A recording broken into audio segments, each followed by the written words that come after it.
Here we go again. Let's talk about it. Alright, let's see what we got. Everybody else here. It starts back there.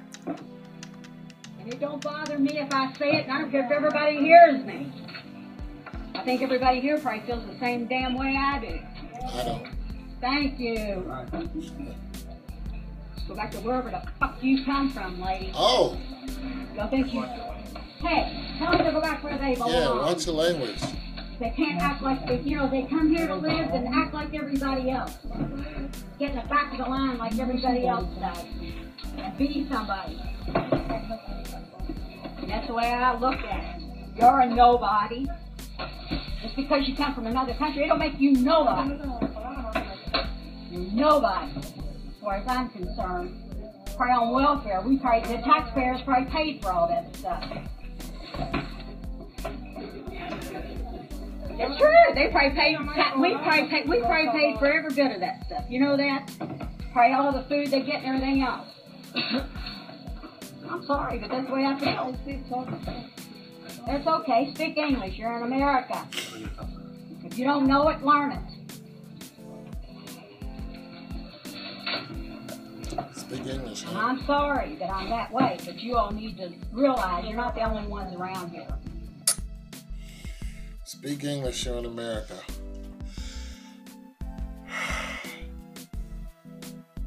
I'm going to say this. Okay, my neighbors right next door to me, they're Hispanic, speaking Americans, Latino or Taino Indians, or however you want to put it. They speak Espanol. I don't speak like Espanol. And every now and then I have to communicate with them for one reason or another, and I can only communicate with the father really because he understands English, fluently, but the mom, not so much, but the kid, he knows little. So we used to have this other Latino family who just moved translate, to the wife, one day that she had her lights on in the car. And the little boy Edgar, he blah, said what was going on because he speaks both languages, but his father is from El Salvador who does not speak English that well. The point is that these people here are Latino who this white woman is talking to. She's telling them to go back to wherever they came from. And nonetheless, being that English is the primary number one language pretty much all over the world, doesn't mean that everybody has to speak it when they come here. And I'm only saying that because when I went to Germany, they, as a U.S. soldier, they taught us immediately how to speak German, but the Germans already know how to speak English. Now, when other nationalities come here, they know we speak English. But they don't necessarily have to speak fluent English to get along here in America. I can understand the annoyance of people talking around you and not knowing what they're saying. Yes, because, they could be talking about you, and sometimes, they really are. I can understand the annoyance of that. But it's not incumbent upon somebody who comes into America to speak fluent English. It's just not. And English was brought to America. You know what I mean? You know what I'm saying? Like, English was brought over here to America. They were speaking a whole different native language because they were Indians. You know what I'm saying? So I can understand part of this woman's frustration, but I can't understand cursing them out like that. Go back to wherever the F you came from, I think she got upset because they either, cut in front of her in a line. I would have said something too. I can understand that. But I can't understand getting on, like, making it a whole racial thing. I'm making it an individual thing. Yo, you know, what's up? You know what I'm saying? If I was even going to go that route, I would have probably just not even said anything. It depends on who was with me or not. You know what I'm saying? Or how I really felt that day. But most likely I'd have been like, I'm going to get through this line anyway. But what I guess what I'm really saying is like people, we need to find ways to get along with each other, because you know the people who come here are just like everybody else. They just trying to survive.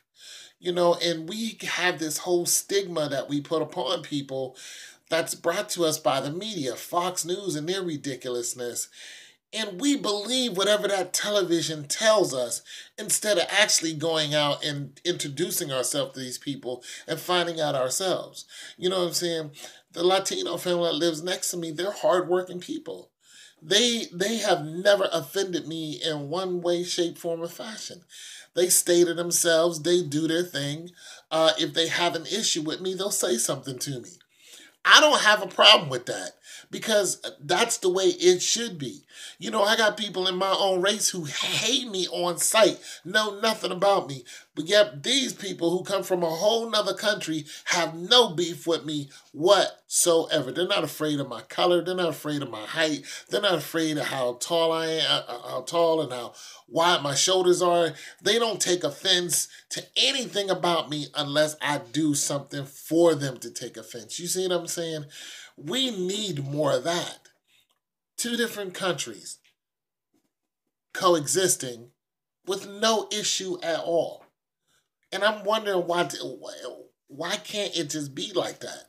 Because America is a melting pot. And I said this before in my last video. Listen, those people are here. You're not going to get rid of them, no matter how much Donald Trump tries. And some of this comes from what he's trying to do and the way he ran his whole campaign. All of this hatred. People think it's just okay to be hateful now. It's okay, Donald Trump is president, be hateful. We all got to pay for what we do. Nobody's getting away with anything. They're just getting by. We need to cut that out.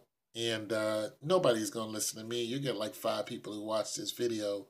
But for the people who do watch this video, take what you can from this video and go out and share it. You know what I'm saying? Share that knowledge. Like, yo, I may have a beef with you if you bring it to me. But other than that, I can care less. Whether you from Somalia, whether you from so-called Middle Eastern, or whether you so-called from the West, Mexico, whatever it is, you bring your problem to me, then me and you got a problem. Other than that, I can care less. I'm trying to eat a peanut butter and jelly sandwich and watch my favorite show on HBO. That's what I'm trying to do. It's your boy Tone 202, man. Chill out with the racial just epithets, man. We need to chill. God bless. I'm out.